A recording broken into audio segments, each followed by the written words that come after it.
Hello everyone and welcome to a quarantine edition of the Human Echoes Reviews. Today we are talking about Color Out of Space. I'm Tony Southcott. And I'm Komette. Was a strange one. I gotta say, I'm excited to talk to you about this because Tony is chasing a dragon, and that dragon is called Cosmic Horror. And yes. This is the epitome of that. And I'm really interested to hear your thoughts on this movie. Well, I took the time to listen to the book, like the short story before this, make sure that things were kind of matching up. And there is a lot that matches up, but it's still adapting a story from the 1800s, so it's a little bit different as far as technology. Let's go with the short synopsis right here. Nicolas Cage and his family are stuck on a farm where a meteor landed. Strange stuff starts going down, and they start seeing basically cosmic horrors rising up from this meteor in their yard, from the water, from everything else. And it's got Tommy Chong in it, so it automatically gets some points there. This is one of those classic Lovecraftian tales where you're having people slowly lose their minds. You're having these eldritch horrors that are completely inhuman creatures, something that cannot be. And you're having sort of combinations of things like The Thing where things meld together and do all that. And we're going to try to keep this as spoiler-free as possible. If you didn't pick that up from the trailer, well, that's certainly your... I can't help but compare this movie to Annihilation. Definitely. Annihilation's the big budget version of this. Yeah, and Annihilation is also a cosmic horror-esque movie, not an H.P. Lovecraft. It's another book. Annihilation would not exist without H.P. Lovecraft's work, right. Is basically what it comes down to. Right.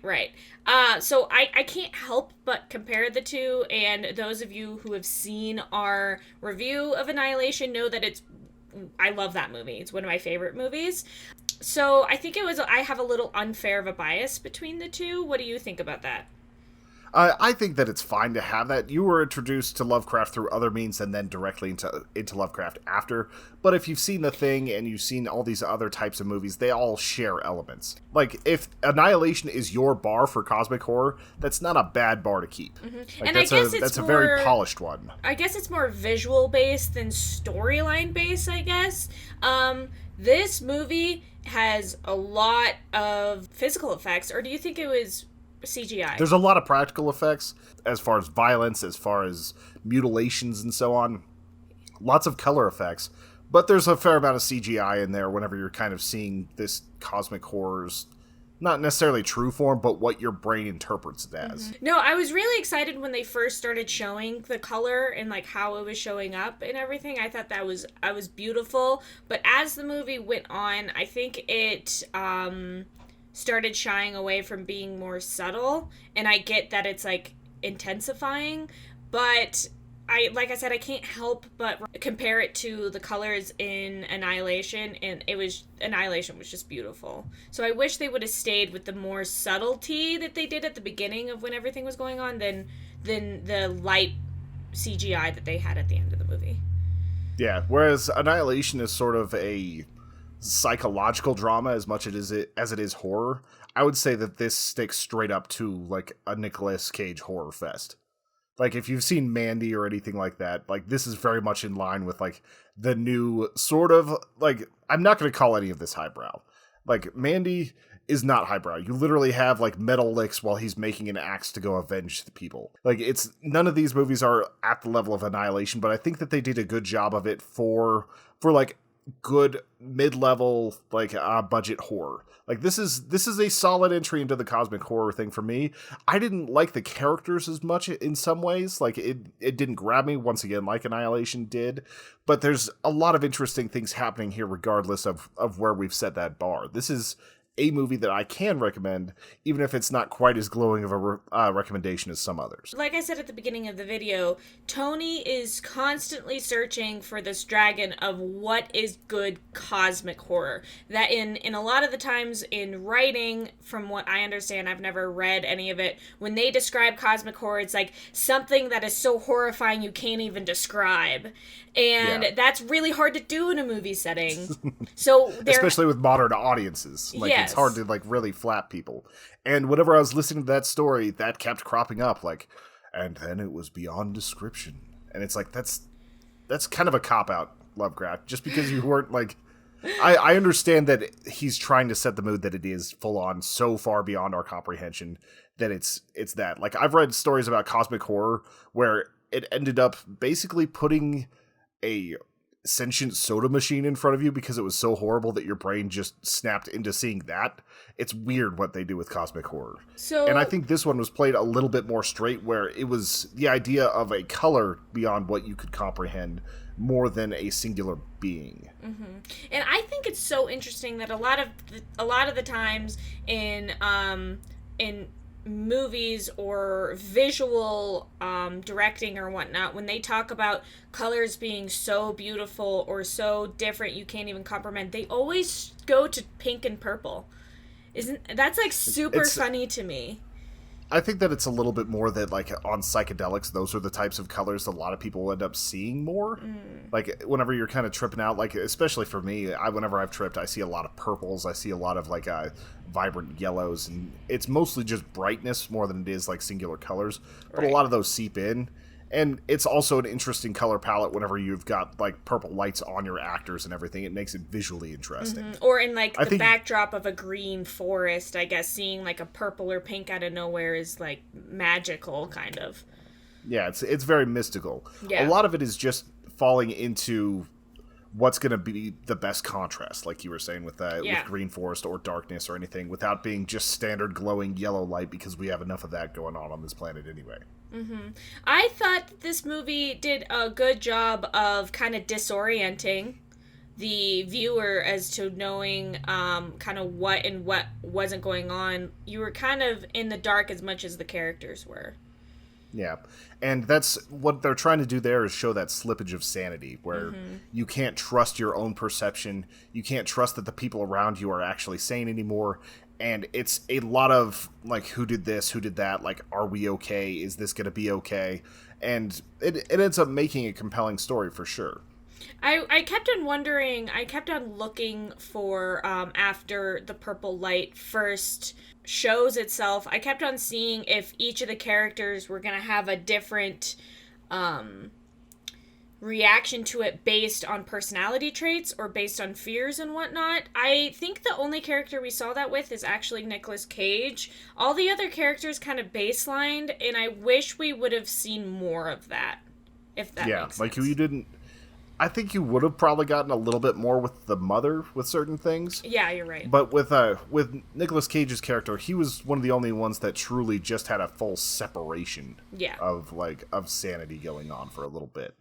And you can say that certain people have higher constitution, or they're more geared towards dealing with these sorts of things, but I don't know how much that would actually change the perception of what they're seeing.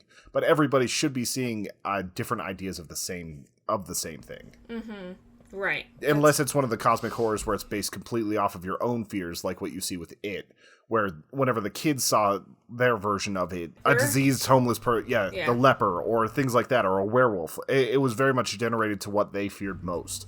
Well, but this thing didn't seem to feed off of fear, so it's not quite the same type of cosmic horror as Pennywise. Right. I was just, for some reason, I was trying to find a linear between Nicolas Cage and his father, because they really, really kind of ground that into the storyline. He was a hard, angry man. Well, and that they brought him up numerous times throughout the story, but then at the end they never made the correlation that he kind of turned into his father enough to me. Yeah, like, it seems like a story beat that they just didn't finish. Yeah. Because you're right, they did bring it up, they did the whole rule of threes, where if something's important, they're going to bring it up 3 times, and then we don't really get a payoff for that particular storyline. We have a rubric that we use as a baseline to judge each of the movies that we see. There's 5 categories, and each category gets 2 points, and at the end, the total amount out of 10 is what we gave the movie score. So the first category is directing. Tony, what did you think of that? I gave this one a 1.5. Like, he definitely dove right into what he wanted to create. The director here, whose name is escaping me. It was a world where he had everything contained. It was done exactly how he wanted it. It looked pretty damn good. Like, I liked the special effects, I liked the lighting, I liked everything else. I feel like he didn't quite get the performance out of his actors that might have been needed to make this really stand out.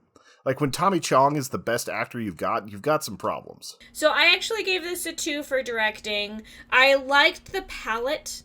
I liked that he tried to do. I mean, cosmic horror, we have to admit, is hard. Definitely.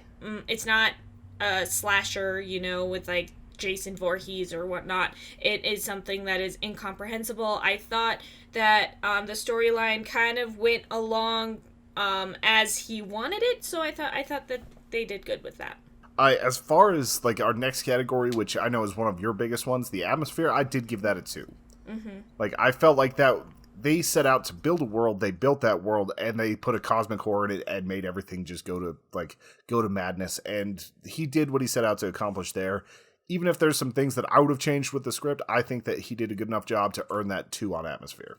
Yeah, I'm going to agree with atmosphere. The same with the color palette I enjoyed, and also I felt immersed in this world. From the beginning, the narration, I was pretty hooked into what was going to happen, because I didn't know what was going to happen. At one point, you think that Nicolas Cage is going to kind of kill everybody, and then it kept me guessing, and I actually felt that this was pretty creepy, considering how bright it was, and that's a feat in its own. Our next category is acting, and I've kind of harped on this a few times. I only gave it a 1 for this.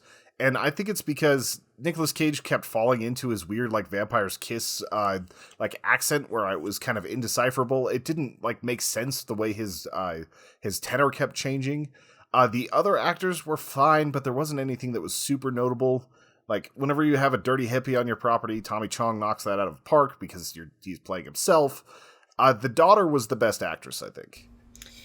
She had the most depth to her, but I still don't think that they pulled the performance out of these people that they could have.